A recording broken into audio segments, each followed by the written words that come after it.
சத்திய தேவனே, உண்மையின் ஊற்றுக்கண்ணாக இருப்பது நீர் ஒருவரே. உமது ஆசை திருமகனை இவ்வுலகிற்கு அனுப்பி அவர் வழியாக உமது தேவ படிப்பினைகளை நீர்தாமே எமக்கு கற்றுத்தந்தீர். அந்த மேலான அன்புக்கும் கரிசனைக்கும் நன்றி ஆண்டவரே.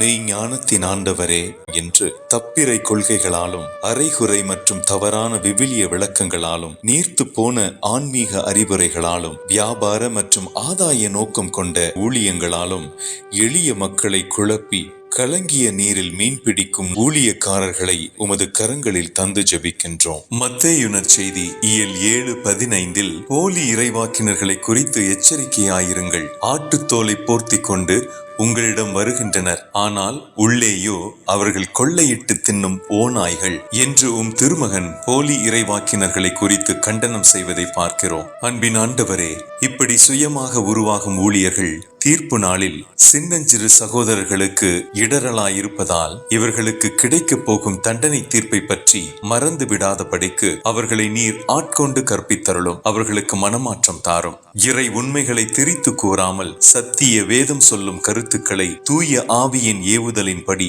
இவர்கள் மக்களுக்கு தெய்வ பயத்தோடு எடுத்து கூற இவர்களை தெய்வீக ஞானத்தாலும் கொடைகளாலும் நிரப்பியருளும். இவர்களுக்கு இறைவாக்கினரின் சத்திய நாவுகளை கொடையாக தந்து உண்மை ஊழியம் புரிய உதவியருளும். ஜெபம் கேளும் ஜீவனுள்ள தேவனே, ஆமேன்.